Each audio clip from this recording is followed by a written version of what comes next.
என்னவேக்கு Aloor Shawn Nawaz ஒரு குண்டை தூக்கி போட்டிருக்காரு. ஒரே பரபரப்பான பேசுபொருளாக மாறிட்டு இருக்கு. ஆமாம், புதிய தலைமுறையில் ஒரு இன்டர்வியூ கொடுத்துருக்கிறார். தமிழ்நாட்டில் இந்தியா கூட்டணின்னு ஒன்று இல்லை அப்படின்ட்டார் அப்படிங்கிறத சொல்லியிருக்கிறார். பரவாயில்ல, அந்த கட்சியில் ஒருத்தர் படக்குன்னு உடச்சி ஒரு உண்மையை பேசியிருக்கிறாரு. அதில் இன்னும் பல விஷயங்களை பற்றி பேசியிருக்காரு. குறிப்பாக பார்த்தீங்க அப்படின்னா, தமிழ்நாட்டினுடைய சீஃப் செக்ரட்டரி நான் எல்லாத்தையும் மாற்றுறேன், கமிஷனரை மாற்ற போகிறோம், எஸ்பியை மாற்றுறோம், கலெக்டரை மாற்றுறோம், இந்த டிபார்ட்மெண்ட் செக்ரட்டரி மாற்றுறோம், அப்படி இப்படின்னு பயங்கர பில்டப் போடுறாங்க. எல்லா டிபார்ட்மெண்ட்லேயும் மாற்றப்பட்டிருக்காங்க. ஆமாம், ஆனால் தேர்தல் ஆணையத்தால் நியமிக்கப்பட்ட சீஃப் செக்ரட்டரியை ஏன் இன்னைக்கு வரைக்கும் மாற்றலை? அதாவது பாஜக அரசாங்கம் நியமித்த அந்த சீஃப் செக்ரட்டரியை பாதுகாக்க வேண்டிய தேவை என்ன? அவருக்கு பீரியட் முடிஞ்சிருச்சு. ஆனால் அவருக்கு எலெக்ஷன் நேரத்தில் எலெக்ஷன் கமிஷனால் இங்கே இருக்கக்கூடிய சீஃப் செக்ரட்டரி மாற்றப்பட்டு அதுக்கு பதிலாக சாய்குமாரை பாஜக அரசாங்கம் தான் இங்கே போடுறாங்க. ஸோ எலெக்ஷன் கமிஷனர் யார், அவர் யாரோடு சேர்ந்து எந்த ஆஃபீஸில் இதுக்கு முன்னாடி வேலை பார்த்தாரு, இதெல்லாமே எல்லாருக்கும் தெரிஞ்ச ரகசியம்தான். என்ன சொல்ல வர்றாரு அப்படின்னா, பாஜக தான் தமிழ்நாட்டில் ஆட்சி அதிகாரம் செஞ்சிட்ருக்கு அப்படிங்கிறத அவர் சொல்ல வர்றாரு. ஆக்சுவலாக சீஃப் செக்ரட்டரிங்கிற போஸ்ட் தான் ரொம்ப முக்கியமான போஸ்ட். முதலமைச்சருக்கு அடுத்தது சீஃப் செக்ரட்டரி தான். கிட்டத்தட்ட முதலமைச்சரால் பண்ண முடியாத எல்லா விஷயத்தையும் அவங்க தான் பண்ணுவாங்க. பெரும்பாலும் முதலமைச்சர்களுடைய ரோலையே ஒரு 60-70% சீஃப் செக்ரட்டரிகள் தான் பார்ப்பாங்க. அதான் அவருக்கு கீழே தான் எல்லா ஐஏஎஸ் வராங்க, கலெக்டர்ஸ் வராங்க, எஸ்பி வர்றாங்க, எல்லா நிர்வாகமே வருது. ஆமாம், முதலமைச்சரும் சீஃப் செக்ரட்டரியும் ஒரே ஃப்ரீக்குவன்சியில் இருந்தால் தான் ஆட்சியே ஒழுங்காக நடக்கும். ஆமாம், அப்போ பாஜகவால் நியமிக்கப்பட்ட சாய்குமார் அவருக்கும் முதலமைச்சர் விஜய்க்கும் ஒரே ஃப்ரீக்குவன்சி எப்படி வந்தது? அதான் ஒரு முக்கியமான கேள்வி. ரெண்டாவது, இந்த கேள்விக்கு விடை நம்ம இதுக்கான பிரச்சனை என்னன்னு பார்க்குறதுக்கு முன்னாடி, ஏன் இந்தியா கூட்டணி தமிழ்நாட்டில் இல்லைன்னு ஷாநவாஸ் அவர்கள் சொல்கிறாருங்கிறது தான் ரொம்ப முக்கியமான விஷயம். அதாவது இந்தியா கூட்டணியில் விசிக இருக்குது, அதாவது இந்தியா கூட்டணியில் திமுக இருக்குது, அஃபீஷியலாக இன்னும் வெளியே போகலை. ஆனால் இப்போ என்ன சொல்லி திமுகவினுடைய தரப்பு என்னென்னா, காங்கிரஸ் இருக்கக்கூடிய கூட்டணியில் நாங்கள் வரமாட்டோம் சொல்லியிருக்காங்க. கூட்டங்களை புறக்கணிச்சிருக்கிறாங்க. ஆமாம், புறக்கணிச்சிருக்காங்க. இந்தியா கூட்டணியில் இல்லை, இன்னொரு முக்கியமான விஷயம், இந்தியா கூட்டணி அப்படிங்கிறத காங்கிரஸ் உருவாக்கலை. ஆமாம், இந்தியா கூட்டணியில் காங்கிரஸ் ஒரு பங்கு. அதை முதல்ல தலைமை கிடையாது காங்கிரஸ். அதில் இருக்கக்கூடிய ஒன் ஆஃப் தி பெரிய கட்சினா காங்கிரஸ்ன்னு சொல்லலாம். ஆனால் தலைமை கிடையாது காங்கிரஸ். கம்யூனிஸ்டுகள் இருக்காங்க, இன்னும் பல கட்சிகள் இருக்காங்க. இப்போ எங்கே இது சிக்கலாக மாறுது அப்படின்னா, தமிழ்நாட்டில் இந்தியா கூட்டணி இன்னும் வலுப்பெறலை அப்படின்னு சொல்கிறாங்க. இப்போ தமிழ்நாட்டில் ஏற்கனவே இருக்கக்கூடிய இந்தியா கூட்டணியில் திமுக இருக்குது. திமுக பாஜக எதிர்ப்பை தொடர்ச்சியாக நடத்திட்டு தான் இருக்காங்க. எல்லா விஷயத்துலையும் அவங்க பாஜக எதிர்ப்பு, இப்போ நீட் விவகாரத்தில் கூட பாஜக எதிர்ப்பு அப்படிங்கிற நிலைப்பாடில் அவங்க எந்த மாற்று கருத்தும் இல்லை. டீலிமிட்டேஷனில் ஃபேர் டீலிமிட்டேஷன் தான் ஒரே இலக்கு. பாஜக சொல்லக்கூடிய அந்த பழைய டீலிமிட்டேஷனை நம்ம ஏற்றுக்க முடியாது அப்படிங்கிறதுல திமுக. ஆக்சுவலாக இந்தியா கூட்டணி அப்படிங்கிறது ஒரு வெறுமனே தேர்தல் கூட்டணியாக அது உருவாகலை. ஆமாம், அது என்னன்னா, பாஜக வீழ்த்த முடியாத சக்தியாக இந்தியா முழுக்க ஒரு ஆலமரம் மாதிரி வளர்ந்துக்கிட்டு இருக்கு. அப்போ அதை வீழ்த்தணும் அப்படின்னா நம்மலாம் தனித்தனியாக போட்டி போட்டுட்டு இருந்தோம்னா வேலைக்கு ஆகாது. அப்போ எல்லாரும் சேர்ந்து அந்த மரத்தை வீழ்த்துவோம் அப்படிங்கிற அடிப்படையில் பாஜகவை வீழ்த்தணும் அப்படிங்கிற ஒரே நோக்கத்துக்காக உருவாக்கப்பட்டது தான் இந்தியா கூட்டணி. இல்லைன்னா அந்த கூட்டணியில் ஒரு கெமிஸ்ட்ரியே கிடையாது. பாஜக எதிர்ப்புங்கிறத கழிச்சிட்டிங்கன்னா அது கூட்டணியே கிடையாது. இப்போ ஏன்னா இன்றைக்கி நீங்கள் மம்தா பானர்ஜிக்கும் காங்கிரஸுக்கும் ஆகாது, அகிலேஷ் யாதவ் காங்கிரஸோடு ஒத்து போக மாட்டார், இப்படி அரவிந்த் கெஜ்ரிவால் காங்கிரஸோடு ஒத்து போக மாட்டார். இப்படி அந்த கூட்டணியில் இருக்கக்கூடிய யாருக்குமே அந்த கூட்டணியில் இன்னொருத்தவங்களோட சரியாக ஒத்து போகாது. இப்போ சமீபத்தில் முக்கியமாக காங்கிரஸோடு ஒத்து போகாது யாருக்குமே. அவங்க காங்கிரஸை ஏற்றுக்கிட்ட ஒரே காரணம் பாஜக எதிர்ப்பு. கம்யூனிஸ்டுகளுக்கும் ஒத்துக்கலை அப்படிங்கிறது சமீபத்திய தகவல். எப்படி அப்படின்னா, நம்ம ஜந்தர் மந்தர் போராட்டம் இருக்குது பார்த்தீங்களா, இதில் ராகுல் காந்தி திடீர்னு போய் பிரதமர் வீட்டுக்கு முன்னாடி படுத்தார் இல்லையா, அந்த போராட்டம் நடத்துறதுக்கு, நான் சொல்கிறது ஹிந்துவில் ரிப்போர்ட் ஆகிருக்கு, போராட்டம் நடத்துறதுக்கு ஒரு நாளைக்கு முன்னாடி இந்த ப்ரப்போஸலை கம்யூனிஸ்ட் கட்சி தான் இந்தியா கூட்டணியில் சொல்லியிருக்காங்க போல இருக்கு. நம்ம பிரதமர் வீடு முன்னாடி முற்றுகை பண்ணி உட்காரணும் அப்படின்னு சொல்லியிருக்காங்க. அதுக்கு காங்கிரஸ் இல்லை சரி வராது அப்படி இப்படின்னு சொல்லிட்டாங்க போல இருக்கு.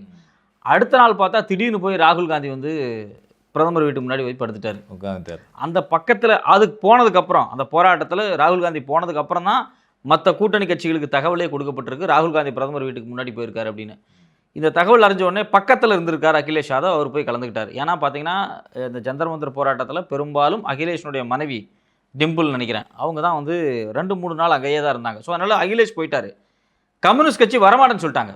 ஏன் அப்படின்னா, இதைத்தான் நாங்கள் நேற்று சொன்னோம், நீங்கள் வேண்டாம், நீங்கள் அது சரி வராதுன்னு சொல்லிட்டு இன்றைக்கி நீங்கள் ஃபோக்கஸ் ஆகணுங்கிற ஒரே நோக்கத்துக்காக போயிருக்கீங்கிறதுனால உண்மையிலே ஜந்தர் மந்தர் போராட்டத்துல வந்து ராகுல் தன்னை முன்னிலைப்படுத்திக்கிறதுக்காக மட்டுமே அந்த முற்றுகை போராட்டத்தை நடத்தியிருக்கிறார் அப்படிங்கிறது செய்தி. அதை கம்யூனிஸ்டுகளும் அதிலிருந்து அது போகாமல் ஒரு முக்கியமான போராட்டம் வேக்கு ஜந்தர் மந்தர் போராட்டம் அப்படிங்கிறது இந்திய வரலாறுல ஒரு முக்கியமான மைல்கல். அதுல வந்து என்னுடைய வரலாறு எழுதுனா கண்டிப்பா 2026 வரும்போது இந்த போராட்டத்தை தவிர்த்து விட்டு எழுத முடியாது. ஸோ அந்த போராட்டத்துக்குள்ள சொதப்பல் வேலையை ராகுல் பார்த்ததுனால கம்யூனிஸ்டுகளுக்கு வருத்தமாகி அவங்க வெளியே வந்துட்டாங்க. இதுல இன்னொரு முக்கியமான விஷயம் என்னன்னா, சிஜேபிங்கிற கட்சிக்கு நாடு முழுக்க கிளை கிடையாது, எதுவுமே கிடையாது. அந்த கட்சி நடத்துகிற போராட்டத்தில் பல்லாயிரக்கணக்கானோர் இருக்கிறாங்க. காங்கிரஸுக்கு அவ்வளோ எம்பி வச்சுருக்காங்க, நாடு முழுக்க கிளை வச்சுருக்கு. பிரதமர் வீட்டு முன்னாடி போய் ராகுல் உட்கார்றாரு, ஒரு 50 பேர் கூட இல்லை. ஆமாம், இப்படி போய் ஒரு முற்றுகையை ஒரு நாட்டினுடைய எதிர்க்கட்சி தலைவர் பண்ண முடியுமா? கவுன்சிலர் கூட செய்ய முடியாது. கவுன்சிலர் பண்ணால் கூட 200 பேர் கூப்பிட்டு போவார். இப்போ ஜந்தர் மந்தர் பக்கத்தில் கூட அந்த ஏரியா கவுன்சிலர் போனால் கூட நம்மளே இப்போ ஒன்று பிளான் பண்ணுறோன்னு வச்சிங்களேன். இப்போ பத்திரிகையாளர்கள் ஒரு போராட்டம் நடத்த போகிறோன்னு வச்சிங்களேன். அப்போ என்ன பண்ணுவோம், குறைந்தபட்சம் நம்மளோட ஃபுல் ஸ்ட்ரென்த் என்னவோ அதை கூட்டு போய் நிறுத்தணும்னு நினைப்போம். அப்போ ஒரு எதிர்க்கட்சி தலைவர் நாடே பார்த்துட்டு இருக்க ஒரு போராட்டம் 50 பேர் போய் உட்காந்துட்டு அதுவும் பிடிச்சி இழுத்துட்டு போகிறாங்க, என்னை அடிச்சிட்டாங்க அப்படிங்கிறாரு. அதாவது அவரை பொறுத்த வரைக்கும் அவர் வீடியோவில் தெரியணும்னு விருப்பப்பட்டார். அவர் படுத்த மாதிரி ஒரு ஃபோட்டோ அப்படி கொடுத்துருக்காருல, தவளை மாதிரி, அந்த ஃபோட்டோ வந்து ஃபேமஸ் ஆகிருக்கு இன்றைக்கி இந்தியா முழுக்க. முக்கியமான விஷயம் என்னென்னா, ஜந்தர் மந்தர் போராட்டத்தில் கம்யூனிஸ்டுகள் வந்து இந்தியா கூட்டணியில் வந்து ஒரு முரண்பாடு ஏற்பட்டு வெளியே நிற்கிறாங்க. இப்போ விசிகாவினுடைய முக்கியமான நபர் தான் ஆளூர் ஷானவாஸ். அவருக்கு இந்த முறை சீட்டு கொடுக்கப்படலை, அது ஒரு தனி கதை. அவர் வந்து நல்ல பேச்சாளர், ரொம்ப கருத்தாளர், ரொம்ப நேர்மையாக அணுகக்கூடியவர் எல்லா விஷயத்தையும். அவர் ஓப்பனாக ஒரு விஷயத்தை உடைக்கிறாரு, தமிழ்நாட்டில் இந்தியா கூட்டணி இல்லை அப்படிங்கிறாரு. அதை எதை சொல்ல வர்றாரு அப்படின்னா, திமுக இல்லாத கூட்டணி மதச்சார்பின்மைக்கு பொருந்தவே பொருந்தாது அப்படிங்கிறார். திமுக இருந்தால் தான் கூட்டணியாகவே பார்க்குறாரு. என்ன சொல்கிறாருன்னா, திமுக இல்லாமல் காங்கிரஸால் இந்தியா கூட்டணியை தமிழ்நாட்டில் உருவாக்க முடியல அப்படிங்கிறார். ஏன்னா இன்னும் தாவேகா வந்து அவங்க நாங்கள் இந்தியா கூட்டணிக்கு வரோம்னு சொல்லலை, இவங்க கூப்பிட்டாங்க மீட்டிங்க்கு, அவங்க யோசிச்சு சொல்கிறோம்னு சொல்லியிருக்காங்க, அவ்வளோதான். ஸோ பாஜகவை எதிர்க்கணுமா வேண்டாமான்னு நாங்கள் இன்னும் முடிவெடுக்கலை, அது ஒருத்தவங்க யோசிச்சுட்டு இருக்காங்க. ஆனால் இவங்க வந்து அவங்கள கூட்டணிக்கு கூப்பிட்டுட்டு இருக்காங்க, திமுகவை கழட்டி விட்டுட்டு. அதனால் தமிழ்நாட்டில் இந்தியா கூட்டணியை திமுக இல்லாமல் காங்கிரஸால் உருவாக்க முடியவில்லை அப்படிங்கிறத வெளிப்படையாக ஆளூர் ஷானவாஸ் சொல்கிறாரு. இன்னொரு முக்கியமான விஷயத்தையும் சொல்கிறார். அது என்ன அப்படின்னா, விசிகா தலைவர் திருமாவளவன் அவர்கள் அவரே வந்துட்டு நாங்கள் இன்னும் இந்த தாவேகாவோடு ஒரு சின்ன டிட்டாச்சில் தான் இருக்கிறோம், நாங்கள் இன்னும் கூட்டணியிலலாம் இணையலை அப்படின்னு திருமாவளவன் சொல்கிறாருன்னா, அப்போ கூட்டணியில் இணைந்து விட்டோம்னு சொல்கிறதுக்கு அவருக்கே ஒரு பெரிய இது இருக்குது, தயக்கம் இருக்குது. அதாவது மகாபலிபுரத்தில் நடந்த கூட்டம் இருக்கு இல்லையா, அந்த கூட்டத்துக்கு எல்லாத்தையும் கூப்பிட்டு போனாங்க. எல்லாரும் அங்கே சந்திச்சார், விஜய் சந்திச்சார். எல்லாரும் கையெல்லாம் அப்படி தூக்கி டாட்டாலாம் காமிச்சாங்க. விஜய் கை தூக்கல. விஜய் ஆனால் என்ன நடந்துச்சு அப்படின்னா, கூட்டணி குறித்து பேர் முடிவாகும், கூட்டணி குறித்து அறிவிப்பு வரும் அப்படின்னாங்க. அறிவிவே இல்லை, வரவே இல்லை. நான் நல்ல பேர் வச்சுருக்கேன்னு விஜய் சொல்லியிருக்கிறார். ஆமாம், அவரே சீக்கிரம் சொல்லுவார்னு சொன்னாங்க, ரொம்ப நாள் ஆச்சு.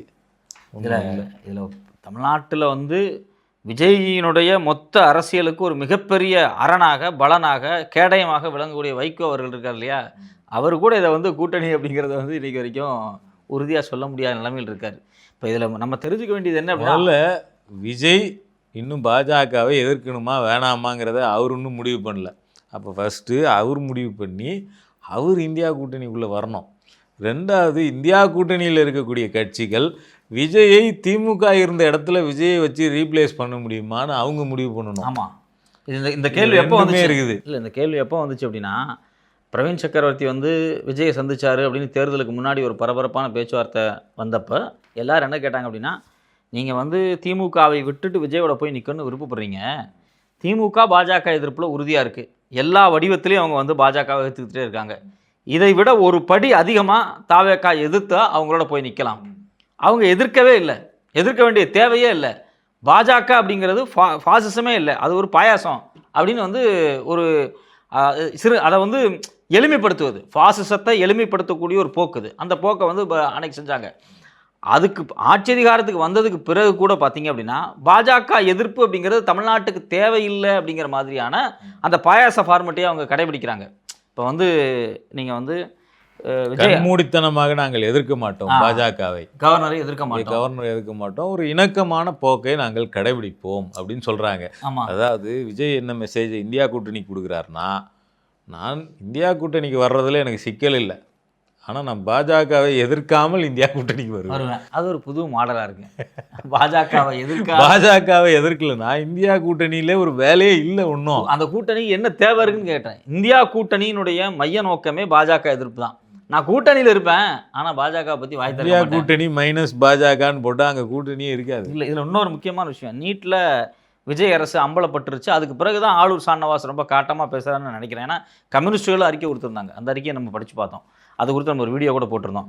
இப்போ ஷானவாஸ் நீட் போராட்டத்துக்கு பிறகு அவர் என்ன முடிவுக்கு வந்திருக்கலாம் அப்படின்னா, தமிழ்நாட்டில் நீட்டுக்கு எதிராக மாணவர்கள் போராடினாங்க.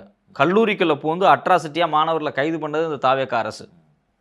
ஸோ நீட்டு தவறு, நீட்டு தடை செய்யப்படணும். மத்திய அரசாங்கம் போராடக்கூடிய மாணவர்களை, டெல்லியில் போராடக்கூடிய மாணவர்களை அடித்து துன்புறுத்துது, அது மிகப்பெரிய தவறு, கண்டனத்துக்குரியது, மாணவர்கள் வந்து இப்படி பண்ணக்கூடாது அப்படின்னு தமிழ்நாடு அரசு சார்பாகவோ விஜய் சார்பாகவோ எந்த ஒரு அறிக்கையுமே கிடையாது. ராகுலுக்கு அறிக்கை விட்டார், ஆனால் கரப்பான்பூச்சி கட்சியினுடைய மாணவர்களுடைய பாதிப்புக்கு எந்த அறிக்கையுமே விடாத இந்த நபர் தமிழ்நாட்டில் காவல்துறையை வச்சு எல்லாத்தையும் தாக்குனார் இல்லையா? கரப்பான்ங்கிற வார்த்தையே வாயில வரல. ஆமாம், தமிழ்நாட்டில் எல்லா கரப்பான்ங்கிற வார்த்தையும் வரல, மோடிங்கிற வார்த்தையும் வரல, மாணவர்கள்ங்கிறதும் வரல. ஆமாம், கரப்பான் வரல, மாணவர் வரல, மோடி வரல, ராகுல் மட்டும் வராரு. ராகுல் மட்டும் வராரு. ஸோ இப்போ என்னன்னா, இந்த சூழலை பார்த்துட்டு தான் அவர் என்ன சொன்னிருக்காரு அப்படின்னா, டெல்லியில் மோடி என்ன செய்கிறாரோ அதையே தான் இவர் இங்கே செய்கிறாரு. மோடியை விட மோசமான ஒரு வேலையை இவங்க செய்கிறாங்க. என்ன வேலை அப்படின்னா, போராட்டத்தில் தர்மேந்திர பிரதான் வந்து தான் வந்து விளைவிக்கிறேன்னு சொன்னதுக்கு பிறகு அவசரமாக செக்ரட்டரியேட்லேருந்து போய் நின்றாரு ராஜ்மோகன். பட்டுன்னு நியூஸ் வருது, தர்மேந்திர பிரதான் ரிசைன் பண்ணிட்டாரு. ஓ பண்ணிட்டாரா, அப்போ எட்ரா வண்டியை திருப்பி விட்டானே அப்படின்னு சொல்லிட்டு அப்படின்னு எடுத்தாரு பால நிலத்துக்கு. பால நிலத்துக்கு போய் போராடிட்டு இருக்க மாணவர்கள் மத்தியில் பேசி அங்கே ஒரு பெரிய ஸ்கோர் பண்ணார் இல்லையா? இதுதான் தாவேகாவினுடைய தந்திரம். போராட்டமே தர்மேந்திர பிரதானை ரிசைன் பண்ணணுங்கிறது தான். அவர் ரிசைன் பண்ணிட்டாரு. அதுக்கு பிறகு இவர் அங்கே போய் நின்றுட்டு தர்மேந்திர பிரதானே ரிசைன் பண்ண. அப்போது இதில் ஷானவாஸனுடைய பார்வை எப்படி இருக்குன்னு நான் பார்க்குறேன் அப்படின்னா, ஒரு பக்கம் இந்தியா கூட்டணியே ஃப்ரேம் ஆகலை, இன்னொரு பக்கம் பாஜக டெல்லியில் என்ன செஞ்சுக்கிட்டு இருக்கோ அதே தான் இவங்க தமிழ்நாட்டில் செய்கிறாங்க. இன்னைக்கு கம்யூனிஸ்ட் கட்சியினுடைய எம்பி சுப்ராயன் அவர் வந்து கடிவாளம் இல்லாத குதிரை ஆபத்தானது அப்படின்னு சொல்லியிருக்கிறாரு விஜயை பற்றி சொல்லும்போது. அதுக்கு முன்னாடி நேற்று ஒன்று சொன்னார்னு நினைக்கிறேன், தண்ட செலவு அப்படின்னாரு. எதை தண்ட செலவுன்னு சொன்னாருன்னா, நாமக்கல் அவங்க செய்கிறாங்க. நாமக்கல் மாளிகையில் வந்து செக்ரட்டரியேட் அலுவலகத்தை, அதாவது விஜயோட அலுவலகத்தை மாற்றுறது 10வது மாடின்னு நினைக்கிறேன். கிழக்கு கடல், அது வங்காள விரிகுடாவை பார்த்த மாதிரி, பே ஆஃப் பெங்கால் கடற்கரை பீச் அப்படி பார்த்த மாதிரி, வியூ ரெசார்ட் மாதிரி. ஆமாம், பீச் வியூ ரெசார்ட். அவர் வீடு வந்து அங்கே தானே, பீச் வியூவில் தானே இருக்கும். அதே மாதிரி பீச் வியூ 10ஆம் மாடியில் உட்காந்து இப்படி பார்த்துக்கிட்டே இருக்கிறாரு. என்விரான்மெண்ட் எனக்கு தேவை. ஆமாம், யாரோ ஒருத்தங்க அன்புமணி காலையில் எந்திரிச்ச உடனே வந்து பால்கனியில் நின்னா டால்ஃபின் குதிக்கும், பார்த்துக்கிட்டே இருக்கிறது தான் அவருக்கு ரொம்ப பிடிக்கும். ஆக்சுவலி விஜயை பற்றி ஒருத்தங்க சொன்னாங்க, அண்ணன் வீட்டில் இப்படி உட்காந்தாரு அப்படின்னா ஜன்னல் பக்கத்தில் 3 மணி நேரம்னாலும் யார்ட்டையும் பேசாமல் அமைதியாக உட்காந்துருப்பாரு யாரோ சொன்னாங்க. இதில் வந்து ஆளுநரை பார்க்கறதுக்கு போனாங்கல்ல, தாவேக ஆட்சி அமைக்கிறதுக்காக. அப்போ கூட்டணியில் இருந்து கூட ஆதரவு கொடுத்தவங்கலாம் போனாங்க, கம்யூனிஸ்ட் எல்லாருமே. அப்போ வந்து ஆளுநர் வந்து வர்றதுக்கு கொஞ்சம் டைம் ஆச்சு போல், எல்லோரும் போனாங்க போல், உள்ளே நின்றுந்தாங்க போல். அப்போ விஜய் அதே மாதிரி தான் ஜன்னல் ஓரத்தில் போய் நின்றுட்டு ஜன்னல் அப்படி வடிக்காது. அப்போ பார்த்து, இல்லை இங்கே வந்து நில்லுங்க, அங்கங்கே நின்றுங்கன்னு கூப்பிட்ருக்காங்க. No I want view. அது வந்து வியூ வந்து ரொம்ப பிடிக்கும்னு நினைக்கிறேன். இப்போ காலையில் 10 மணிக்கு செக்ரட்டரியேட்டில் வந்து இப்படி கடலை பார்த்து உட்காந்தாருன்னு வச்சுங்களேன், சார் மத்தியானம் லஞ்ச் டைம் ஆயிடுச்சு சார் அப்படின்னா சாப்பாடு சாப்பிட்டு அப்புறம் முடிவு உட்காந்துட்டு இப்படியே கடலை பார்த்துட்டு உட்காந்துருப்பாருன்னு நினைக்கிறேன். நல்ல ஒரு பௌத்த மனநிலை, புத்தர் மாதிரி மேபி கண்ணை மூடி கையை போட்டு வச்சுக்குவார், பௌத்த மனநிலையே இருப்பார். ஸோ இதெல்லாம் தான் இன்னொரு தகவல், கூடுதல் தகவல் இருக்குது. அது ஒன் இண்டியாவில் வந்திருக்கு. அந்த ஏற்கனவே நீங்கள் உட்காந்துருக்கிற இடம் வந்து வாஸ்து சரியில்லை, அதனால் ஜோசியக்காரர் சொல்லி வந்து நீங்கள் வந்து உச்சத்தில், அதாவது நீங்கள் கேரியரோட உச்சத்தை விட்டுட்டு வந்திருக்கீங்க, நீங்கள் எப்போவுமே உச்சத்தில் இருக்கணும்னா உயரமான இடத்துல போய் உட்காரணும்னு சொல்லி 10வது மாடியில் அவருக்கு வந்து ஆஃபீஸ் பார்த்துருக்காங்க. நாமக்கல் மாளிகை இருக்குல்ல, அதுக்கு மேலே டேங்க் இருக்குது, டேங்குக்கு மேலே ஒரு சேர் போட்டு உச்சத்தில் இப்படி உட்காந்துக்கலாம், எல்லாத்தையும் அப்படி சுற்றி பார்த்துக்கிட்டே இருக்கலாம். இப்போ இவர் மேலே உச்சத்துக்கு போயிட்டாரு. ஆமாம், அவர் உச்சத்துக்கு போயிட்டாருன்னா, அவர் 10வது மாடிக்கு போயிட்டாருன்னா, நம்ம ஒரு 8-9க்காவது போகணும் இல்லைன்னு சொல்லிட்டு அமைச்சர்கள்லாம் கிளம்பி அவங்களும் அவங்க ஆஃபீஸை காலி பண்ணிட்டு அங்கே போயிட்டாங்க. ஆக்சுவலி விஜய் நினச்சிருப்பா, இவங்க டார்ச்சர் தாக்க முடியாமல் தான் நான் இங்கே வந்தேன், எப்போ செக்ரட்டரியேட்டுக்குள்ளே வந்தாலும் கலகலன்னு கூட்டமாகவே இருக்குது. நமக்கு ரொம்ப டிஸ்டர்பாக இருக்குது. நம்ம பாட்டு தனியாக உட்காந்துருக்கான்னு பார்த்தா இப்போ இவங்களும் சேர்ந்து வந்துட்டாங்களா அப்படின்னு ஒரு டிஸ்டர்ப் இருக்காரு. அதை கம்யூனிஸ்ட் எதிர்த்துருக்காங்க.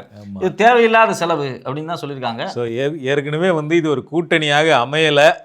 கம்யூனிஸ்ட் கட்சி சிபிஐ எதிர்க்கிறாங்க, சிபிஎம் எதிர்க்கிறாங்க. குறிப்பாக இந்த நீட்டு போராட்டத்தில் விஜய் மாணவர்களை கையாண்ட விதம் அப்படிங்கிறது கடுமையான எதிர்ப்புக்கு வந்து எல்லாராலும் உள்ளாக்கப்படுது. அப்போ இந்த சூழ்நிலையில் தான் இவர் விசிக துணை பொதுச் செயலாளர், அவர் இப்போ முதன்மை செயலாளர் அது ஒரு பொறுப்பு கொடுத்துருக்காங்கன்னு நினைக்கிறேன். அவர் ஆலூர் ஷானவாஸ் கொடுத்துருக்கக்கூடிய பேட்டி அப்படிங்கிறது ரொம்ப ஒரு இம்பார்ட்டண்ட்டான ஒரு பேட்டியாக மாறிடுது. இந்தியா கூட்டணியே கிடையாது தமிழ்நாட்டில். பாஜகவின் மறைமுக ஆட்சி தான் தமிழ்நாட்டில் விஜயால் நடத்தப்படுகிறது. அதுக்கு நிறைய எடுத்துக்காட்டுகள் நம்ம சொல்லலாம். முதல்ல ஆரம்பித்தா ஜிஆர் சுவாமிநாதனுடைய அடுத்தடுத்த தீர்ப்புகள், இந்த யூஜிசி விவகாரம், இப்படி ஒன்றொன்னா எடுத்து பார்த்தோம்னா எல்லாத்துலேயுமே அரசனுடைய முடிவு ஒரே மாதிரி இருக்குது. இப்போ நீங்கள் வந்து ஒரு வழக்கு, அரசு சார்ந்த ஒரு வழக்கு நீதிமன்றத்தில் வரும்போது அரசு வழக்கறிஞர் போய் அரசாங்கத்தினுடைய நியாயத்தை சொல்லி அங்கே போராடி அந்த நீதிமன்றம் கொடுத்த தீர்ப்புக்கு எகெயின்ஸ்டாக நின்று அதை பாடுபட்டு தடுக்கணும். இதுதான் வந்து ஒரு அரசாங்கத்தினுடைய வேலை. நீதிமன்றத்துக்கு தனி கொள்கை இருக்கலாம், அதை நம்ம ஒன்றும் பண்ண முடியாது. இப்போ நீங்கள் வந்து இவர் இருக்கார் இல்லையா, நம்ம சூரியகாந்த் சீஃப் ஜஸ்டிஸ், இந்தியாவுடைய சுப்ரீம் கோர்ட்டினுடைய சீஃப் ஜஸ்டிஸ், அவர் வந்து எனக்கு வந்து போராட்டத்தை பார்க்க டைம் இல்லை, வீடியோலாம் பார்க்க முடியாதுனாரு. அப்புறம் கடைசியில் மாணவர்கள் போராட்டத்தை கடுமையாக எதிரொலிச்சதுனால அவரே இறங்கி வர வேண்டிய நிலைமைக்கு வந்துட்டார். இதில் என்னென்னா, ஒரு சைடு இருந்து ப்ரெஷர் கொடுக்கும்போது தான் நீதிபதியாக இருந்தாலும் இறங்கி வருவாங்க. இப்போ நீங்கள் வந்து மாட்டை வந்து பொது இடங்களில் வெட்டக்கூடாது அப்படின்னு சொல்லி ஒரு தீர்ப்பை கொண்டாங்க. ஒன்றும் இல்லை, இஸ்லாமியர்களுடைய பக்ரீத்துக்கு குர்பானி கொடுக்கக்கூடாதுங்கிறது தான் அதில் மைய நோக்கம். வேற இங்கே யாருமே வந்து மாட்டை வந்து நடு ரோட்டில் போட்டு வெட்டிக்கிட்டலாம் இல்லை. அது ஒரு அப்படி நீங்கள் பார்த்துருக்கீங்க, நானும் பார்த்து கிடையாது. குர்பானி கொடுக்குறப்போ அதை வெட்டுவாங்க, அது ஒரு இஸ்லாமிய சடங்கு, அது வந்து அவங்க காலங்காலமாக பின்பற்றுறது. இதை தடை பண்ணணும்னு ஒருத்தர் ஆர்எஸ்எஸ்காரன் போய் வழக்கு போடுறான். அந்த வழக்குக்கு ஏற்ற மாதிரியே, அவனுடைய ஆர்எஸ்எஸ்காரனுக்கு நோக்கத்துக்கு ஏற்ற மாதிரியே ஜிஆர் சாமிநாதனுடைய தீர்ப்பு அமையுது. அப்போ அங்கே அரசு வழக்கறிஞர் என்ன பண்ணியிருக்கோம்னா ஃபைட் பண்ணியிருக்கணும். இந்த வழக்குக்கு இந்த நீதிபதி போனால் சரியாக இருக்கும் அப்படின்னு முடிவு, அந்த பியூரோக்ராட்டிக் முடிவு இருக்கு இல்லையா, அந்த பியூரோக்ராட்டிக் முடிவை சீஃப் செக்ரட்டரிக்கும் பங்கு இருக்குது.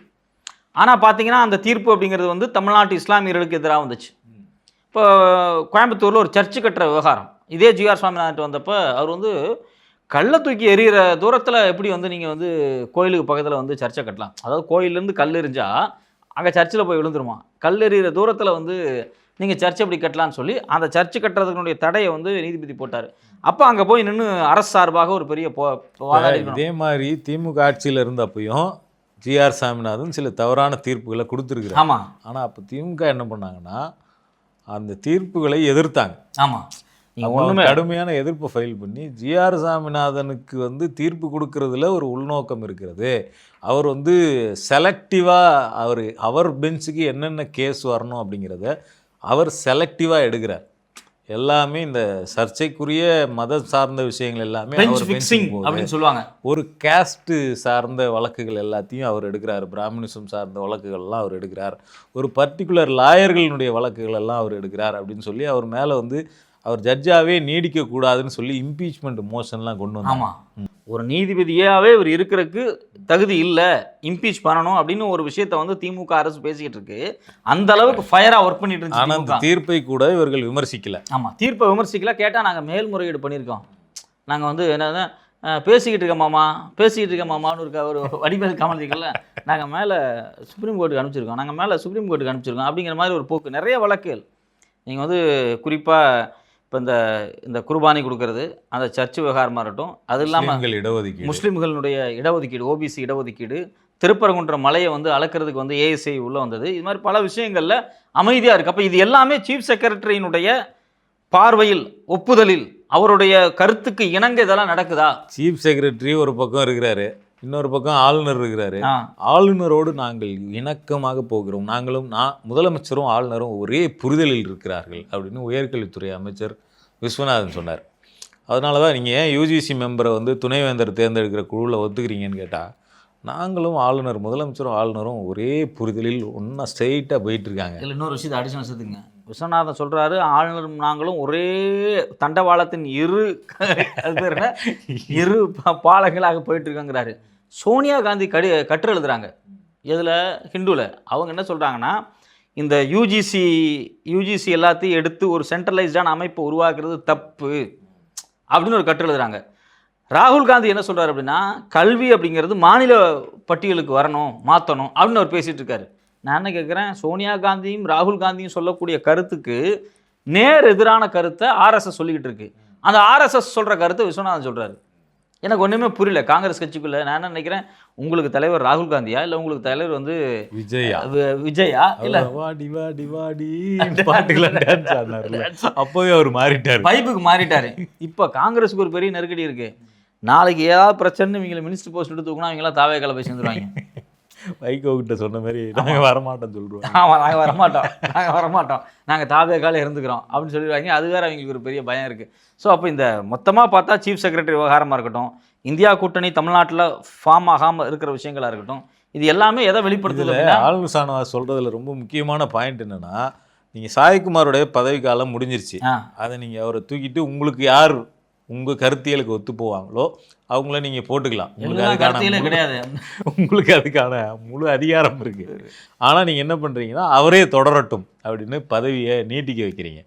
ஆனால் தமிழர்களுடைய நலனுக்காக, தமிழ்நாட்டினுடைய நலனுக்காக மூச்சு கொடுத்து வேலை பார்த்து நம்ம இந்த கல்வியில் மாற்றத்தை கொண்டு வரணும், ஒவ்வொரு துறையிலையும் நம்ம தமிழ்நாட்டு மக்களுக்கான நன்மைக்காக மாற்றத்தை கொண்டு வரணும்னு உழைக்கக்கூடிய பல அதிகாரிகள் இருக்காங்க.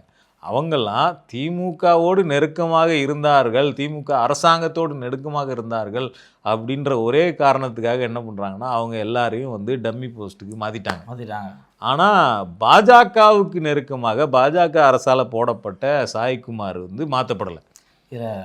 அப்போ இதில் என்ன புரிஞ்சிக்க வேண்டியிருக்கு அப்படிங்கிற கொஸ்டினை ஆளுநர் ஷானவாஸ் முன்வைக்கிறார். தமிழ்தாய் வாழ்த்து பல்கலைக்கழகங்களில் பட்டமளிப்பு விழாவில் 3வது இடத்துல தான் பாடப்படும் அப்படின்னு சர்க்குலர் விடுறாங்க. அதான் ஒரே புரிதல். நான் என்ன கேட்குறது, 5 வருஷத்துக்கு முன்னாடி ஆளுநர் கொடுத்துருக்காரு, ஆளுநரும் முதலமைச்சர் ஒரே புரிதல் போகிறாங்க. நான் என்ன கேட்குறேன், இதை ஏன் இதை வந்து திமுக ஆட்சி அதிகாரத்திலேருந்து 5 வருஷத்தில் செய்யாத இந்த யூனிவர்சிட்டி வைஸ் சான்சலர்கள் விஜய் வந்த உடனே செய்கிறாங்க? அதுக்கு ஏன் அவங்க வேடிக்கை பார்க்குறாங்க? உடனே உயர்கல்வித்துறை அமைச்சர் விஸ்வநாதன் பொங்கி எழுந்திருக்க வேண்டாம், நீங்கள் எப்படி தமிழை 3ஆவதா பாடுவீங்க அப்படின்னு அவர் சொல்லி, தமிழ்ப்பா பொங்கி எழுந்து ரிக்வஸ்ட் பண்ணிடுவார்.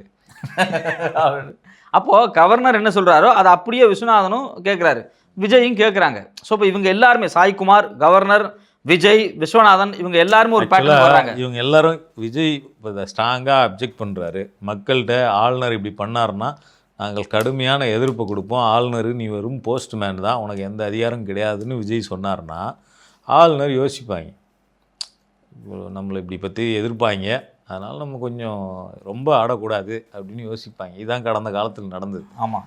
ஆனால் இன்றைக்கி வந்து இவங்க நம்ம ஆள் தானே எதுவும் சொல்ல மாட்டாங்கன்னு ஆடுறாங்க. வேறு ஒன்றுமே கிடையாது. நான் தான் தமிழ்தாய் வாழ்த்தை 3வது பாடலாம் அப்படின்னு சொல்லி அது வந்து ஒரு மிகப்பெரிய அவமானம். ஆக்சுவலி தமிழ்தாய் வாழ்த்தை ஏன் முதல்ல பாடணுங்கிறதுக்கு ஒரு நோக்கம் இருக்குது. நான் முதல்ல தமிழன், அப்புறம் இந்திய தேசியத்தை ஏற்றுக்கிறேன். இந்தியாவின் நான் வந்து தேசிய இனமாக நான் ஒரு தமிழன், குடிமகனாக நான் ஒரு இந்தியன். ஸோ இதுதான் வந்து அதனுடைய கொள்கையே. அதை விட முக்கியமானது வந்தே மாதரத்தை ஏன் பாடணுங்கிற கேள்வி வருது. வந்தே மாதரம் சம்மந்தமே இல்லையா? இப்போ வந்து அதை நேஷ்னல் ஹானர் ஆக்ட் கீழே கொண்டு வர போகிறாங்க வந்தே மாதரத்தை. எப்படின்னா ஜனகணமன தேசிய கீதமும் வந்தே மாதரத்தையும் ஈக்குவல் ஸ்டேட்டஸில் கொண்டு வர்றதுக்கு பாஜக அரசு ஒரு மசோதாவை கொண்டு வர போகுது. நாளைக்கு ஃப்யூச்சரில் என்ன பண்ணுவாங்கன்னா இந்த நேஷனல் ஆந்தத்தை எடுத்துருவாங்க. இப்போ நமக்கு என்ன கேள்வினா, வந்தே மாதரம் பாட்டு அப்படிங்கிறது அந்த நாவல், அதை பேஸ் பண்ண நாவல் அடிப்படையில் பார்த்தோம்னா அது வந்து மத பாடல். ஆமாம். ஒரு காளியையும் துர்கையையும் சரஸ்வதியையும் வணங்குகிற ஒரு மத பாடல் வந்தே மாதரம் பாட்டு அப்படிங்கிறது. இன்றைக்கி தமிழ்நாட்டு முதலமைச்சர் ஜோசப் விஜய் அவர் ஒரு கிறிஸ்தவர். அவர் எதற்காக சரஸ்வதியையும் துர்கையையும் காளியையும் வணங்கி ஆகணும் அப்படின்னு எதுக்கு ஒரு அரசியலமைப்பு சாசனமோ அல்லது ஆளுநரோ ஒரு கிறிஸ்தவரான விஜயை எதற்காக கட்டாயப்படுத்தணும்? அப்படி கட்டாயப்படுத்துறது அரசியலமைப்பு சாசனப்படியே மதச்சார்பு கொள்கைக்கு எதிரானது. அப்போ அதையுமே கூடாதுங்கிறத இப்போ வரைக்கும் வந்து இவங்க வாயே திறக்கலை. அது திறக்க மாட்டார். அதுக்கு வந்து திமுக எதிர்ப்பு தெரிவிச்சிருக்காங்க, பல கட்சிகள் எதிர்ப்பு தெரிவிச்சிருக்காங்க வந்தே மாதரம் பாட்டை ஏன் பாடணும்னு. ஆனால் தாவேக்காவிலிருந்து யாருமே அதுவும் நம்ம பாட்டு தானே, அது என்னன்னே தெரியாமல் அது நம்ம பாட்டு தான் அப்படிங்கிறது சில பேர். இது வந்து சிறுபான்மையினரின் காவலன் வேற இவர் தன்னை சொல்லிக்கிறாரு. காந்தியால் நேருவால் எதிர்க்கப்பட்ட ஒரு பாடல் அது. காந்தியால் நேருவால். ஆமாம், அந்த பாட்டை முழுதாக பாடணும் அப்படிங்கிறத யாருமே ஏற்றுக்கல. அதனால தான் சரி ரொம்ப ப்ரெஷர் பண்ணாங்கன்னு சொல்லிட்டு ஓகே ஃபஸ்ட்டு 2 இது மட்டும் நாங்கள் பாடுறோம், அதில் வந்து மதம் பற்றி வரல, ஆனால் ஃபுல்லாக பாடினா அது மத பாடல். அதனால் முதல் அந்த வந்தே மாதரம்னு வந்து அது முதல் 2 இதுலேயே முடிஞ்சிடும் அந்த பாட்டு. இல்லை, அவங்க சொல்கிறதுபடி பார்த்தா முதல்ல வந்தே மாதரம், நான் முதல்ல இந்து, அடுத்தது நான் இந்தியன், அப்புறம் நீ தமிழனா இரு, இல்லாமல் போ. அது பாடினா பாடலாம், பாடாட்டி போகலாம். அதுவும் ஒரு முறை தான். கடைசியாக பாடும்போது வந்து வந்தே மாதரம் தேசிக. அப்போ கடைசியாக தமிழ் தேவை. முதலும் கடைசியுமாக நான் ஒரு இந்து, நான் ஒரு இந்தியன், நீ தமிழனா இரு, இல்லாமல் போ, என்னமோ பொண்ணு அப்படிங்கிறதான் இவங்களுடைய அஜெண்டா. இது வெறும் பாடலை பாடுறதில்ல. சு வெங்கடேசன் மாதிரி 100 தடவை கூட பாடலாமே தேசிய கீதம்னு சொல்கிறார் இல்லையா, அவருக்கு எல்லாமே தெரியும். இதனுடைய அரசியல் நோக்கம் என்னன்னு தெரியும். இன்றைக்கி போய் அவர் வந்து தாவேக்கால சேர்றதுக்கு ஆசைப்பட்டுட்டு இருக்கார். அதுக்காக அவர் அப்படிலாம் பேசுகிறாரு. நான் எப்படி பார்த்தா தமிழ்தாய் வாழ்த்து தான் முதலில் பாடப்பட வேண்டும். நீங்கள் வேறு எதாவது தான் பாடிக்கிங்க, அது வந்தே மாதரத்தை பாட நம்ம ஏற்கலை, வேறு பாடல்களை சொல்ல வரேன். முதல்ல தமிழ்தாய் வாழ்த்து, முடிக்கும் போதும் தமிழ்தாய் வாழ்த்து இனிமேல் பாடணும். எதுக்கு பாடக்கூடாது? இப்போ நீங்கள் வந்து 2 தடவை நேஷனல் ஆந்தம் பாடலாம் அப்படின்னா தமிழ்தாய் வாழ்த்து நாங்கள் 2 தடவை பாடிட்டு போகிறோம். நம்ம நான் என்ன கேட்குறேன், ஒரு 5000 ஆண்டுகளாக இந்த மொழிக்கு வந்து வரி வடிவம் இருக்குது, இந்த மொழி வந்து உயிரோடு இருக்குது, இந்த மொழிக்கு ஒரு கலாச்சாரம் இருக்குது, பண்பாடு இருக்குது, எல்லாமே இருக்குது. 5000 வருஷமாக இருக்கக்கூடிய பாரம்பரியத்தை மறைச்சு நான் வேற ஒன்றை கொண்டு வருவேன் அப்படிங்கிறது வந்து மிகப்பெரிய ஆபத்தானது. இதை விஜய் அரசு வேடிக்கை பார்க்குது.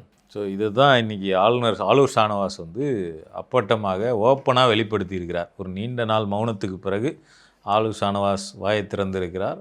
நீங்கள் ஆளுநரோடு கூட்டணி வச்சா ஆளூர் ஷானவாஸ் கூட இருக்க மாட்டேன் அப்படின்னு சொல்லியிருக்காரு. நியாயமான கருத்து தானே. அவர் வந்து ரொம்ப நல்ல அரசியல் பேசக்கூடிய ஒரு நபர். பொறுத்திருந்து பார்ப்போம். இதுக்கு வந்து என்ன எதிர்ப்பு வந்து தாவேகா தரப்புலேருந்து வருதுன்னு பார்ப்போம்.